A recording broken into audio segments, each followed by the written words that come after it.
Welcome to the Holly Hibbard Show. I'm Holly, a relationship coach and emotional intelligence nerd turned social media consultant.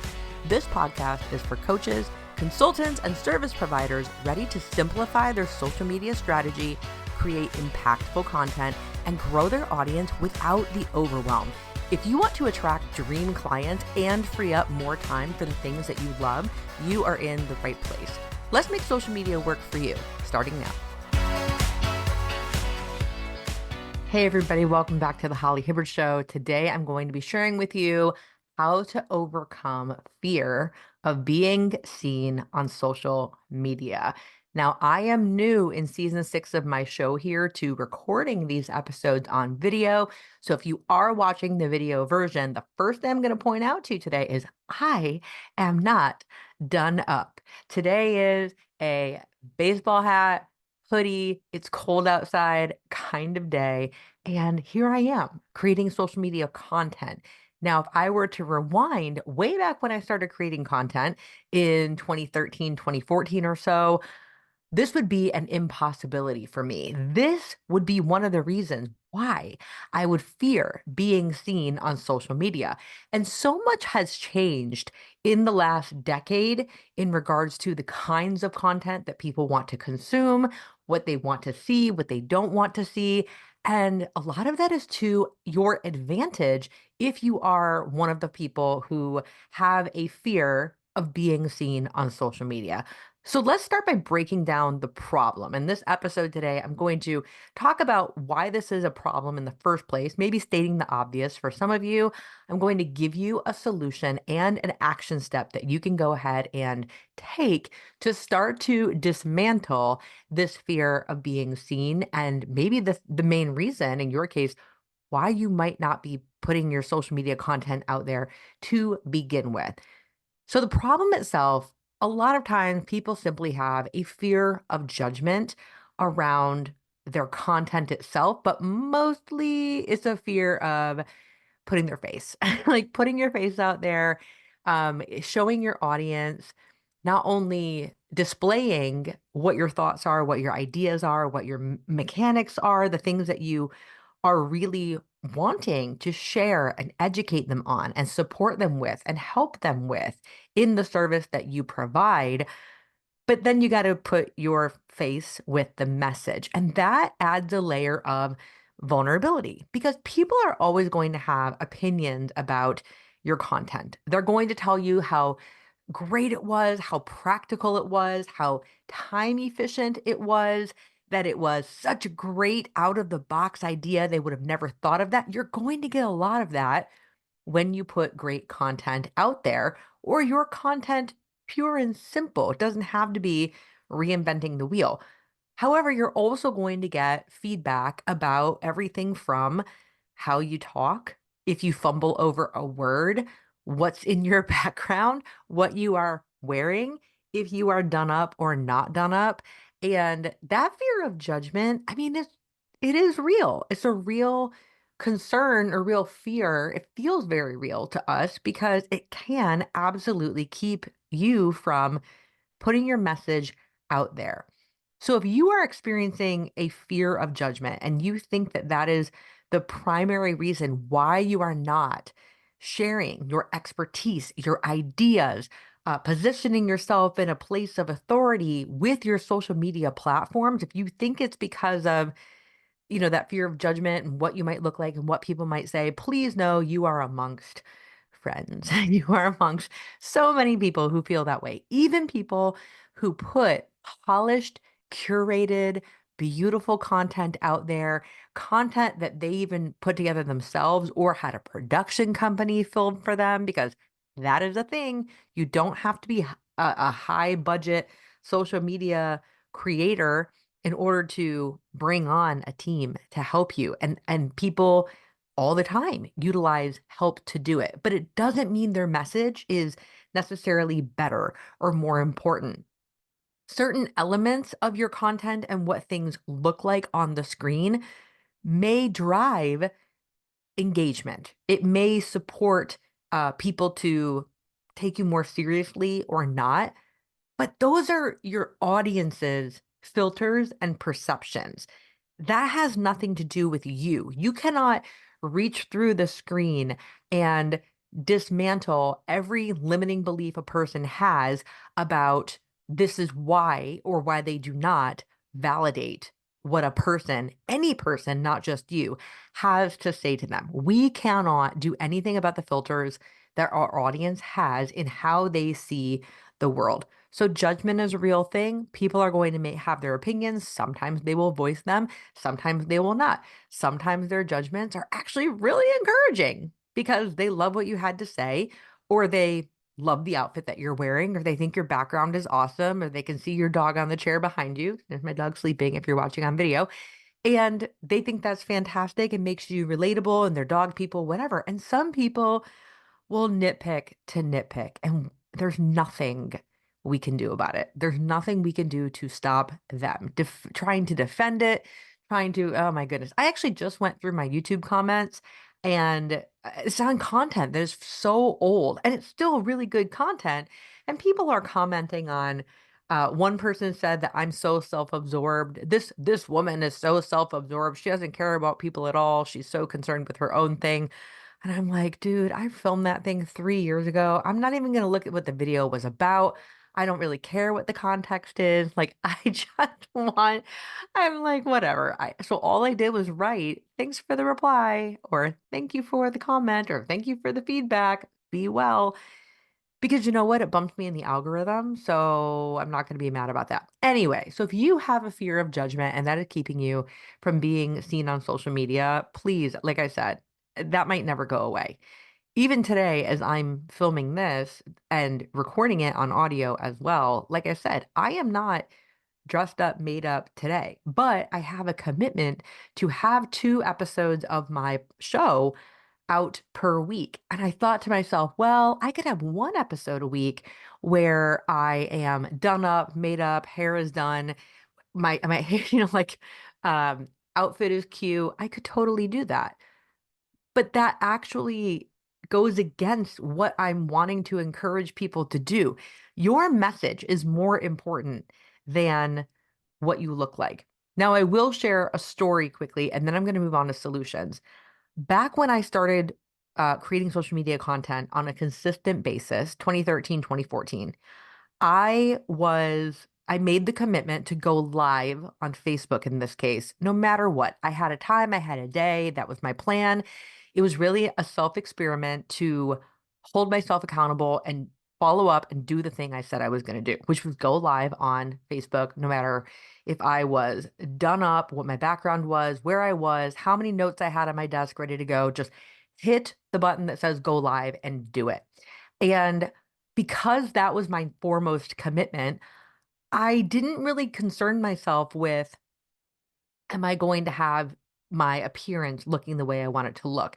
And so over those first few weeks, I was tracking metrics. I was noticing how many comments, how many new followers, how many views on that video. I was looking at the numbers, okay?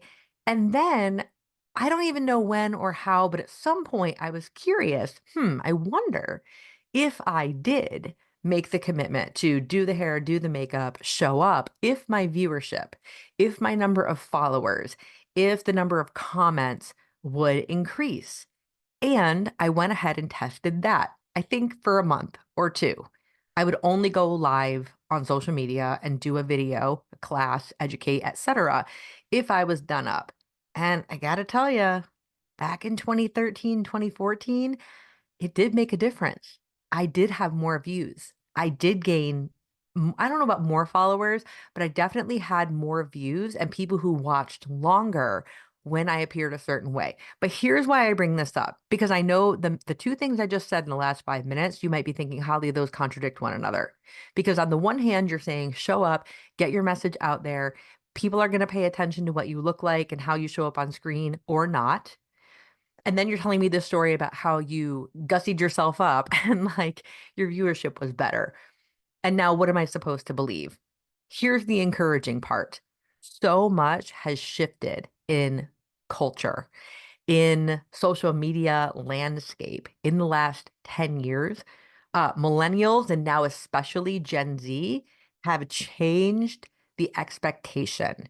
What is appreciated far more than your aesthetic and what you look like is your consistency, how authentic you are in what you share, and or how vulnerable you are. Are you sharing not just the highlights, but are you sharing the moments that are challenges and struggles as well? Are you showing people that life is not all sunshine and rainbows?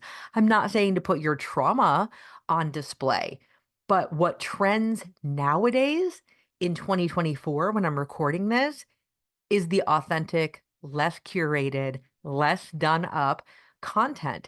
It's those moments where you grab your phone when you're out on a walk and you're listening to something and you're on this walk, and then you think, oh my gosh, that's such a great idea. I need to share that with my audience. And you grab your app, you grab your phone, you change the app, you go to your Instagram stories, you go to TikTok, or you pull up whatever you're going to record a short form video on, and you open it or even your phone, your camera, and click record and say, I just heard the greatest thing on this podcast. And it blew my mind. And I had to share this with you. Da, da, da, da, da, da. 30 seconds later, you have shared this gem with your audience. You click post and you move on. People love it. They love it. They want that. They want to see the behind the scenes. They want to hear you and see you in your process. I get so many great ideas when I am doing my workout at the gym or when I am on a walk outside. I do. And if I only told myself, oh, well, I'll just document that and share it when my life is a little more polished, or I'm looking a little bit better, or my hair is done, or all the things I mentioned earlier, I am depriving my audience from the opportunity of learning from my process. So I share this with you because 2013, 2014, social media and short form video, long form video were really, really starting to pick up speed then. And now it's in full force. Really, anything goes. And people love, yeah, we appreciate a good ASMR, the sound and the lights and the, the great outfits and the OOTDs, the outfit of the day. Like people love this kind of stuff, but they want your process. They don't just want your photo shoot. They want to see you in subpar lighting. Like they don't need to, like right now, even if you're watching the video of this on YouTube, my office, fortunately, unfortunately, so I don't have a window behind my computer. So I have to use a lamp to get light on my face, but I have a window behind me. That is not ideal lighting. It is not. And when I lived in my previous place before I got married and moved here, I had an apartment with so many windows, massive windows, and I had tons of natural light, and I could film from my desk and get tons of sunlight no matter what. And that is not the case right now. But you know what? It hasn't impacted the impact that I make, and it has not changed my ability to deliver content that can really support people. I've got to set it aside and say, you know what? My lighting is not ideal right now. And if you don't have any of that stuff, if you're just like, I live in a dim apartment or house, or I'm not, I live in a state where it's dark most of the time, or what, like this is petty stuff. You got to get over it. Because I'm telling you, no one cares the way they used to care. And it doesn't matter. It doesn't matter. They want it. All right. So, fear of judgment when you're wanting to put content out, we can overcome that by reassuring ourselves that the times we are living in is to our advantage. Okay. People like the behind the scenes, they like to see the process. Remember that and just hit the button, go live, record. Then, more importantly, hit post, hit publish, make sure they see it, edited or not. Again, they do not care. When you get more experience, you can take the time and go back. And I'm not saying redo previous content, but you can go back and say, I will add to the quality of what I am doing. I did not always have great lighting. That's something I added in the last few years, right? I did not always do my podcast episodes on video. It's something I'm choosing to add now, 58 episodes into this. Why? Because it takes a little more time. And I wanted to make sure, and it's not even perfect. I don't have a studio, right? Like it's just me in my office and my mic and my lamp and my dog sleeping in the background. Like it isn't perfect, but you will incrementally find ways once you get started to elevate how you deliver your message. And that isn't just in how you speak it, but in your surroundings as well. So, solutions to this, okay? Solution number one, practice showing up consistently. I just gave you a bunch of examples where on the fly, if you have an idea, film it and post it. What if you are still so scared even to put your messaging out there because you might be thinking, oh my goodness, I'm still working a 9 to 5, my coaching business or my service that I offer, or this VA, my virtual assistant gig that I'm doing. Like these are still things on the side. Or what if the small business that I run, what if my employees see this? And what if they see my video and they're going to be critical that then don't do a video. Don't do a video. Like start small. Something that practicing consistency, okay? If you're still super caught up and what you look like. Practicing consistency can also be something as simple as, like I said, you're on that walk, you're listening to a podcast, you hear this great idea, you have to share this gem. So you open up your favorite social media app. Okay. So let's say for the sake of everything right now, it's Facebook because or even Twitter or X. And you go in and you create a written post or LinkedIn even, right? And you open it, you say, I just heard the coolest thing on this podcast. This is what I heard. This is my takeaway. What do you think? Or ask, how does this relate to you in your life? Post post not only your thought, but also ask for engagement. And you don't have to show your face to do that. In fact, when I used to do live streams more than I did through Facebook, on the days that I did not go live on Facebook, I had a commitment to go to my page and ask a question of my audience. So I would either ask them something outright that I was curious to learn about them. Okay. I'd ask them multiple choice question, are you more A, are you more B, whatever. Or I would get on there and, like I just said, type up, here's something that I saw, or here's something that I learned. This is really cool to me. What do you think? Do you relate? And post it. That is part of building engagement because getting the consistency, that's solution number one.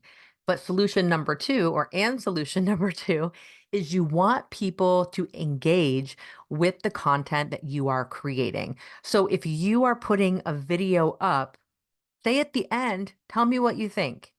Or if you think the message is really good and you'd love to get it out there, tell them at the end of the video, hey, share this because I know your friends need to hear this too, right? Or if it's a written post, ask them a question at the end. Ask them to choose something.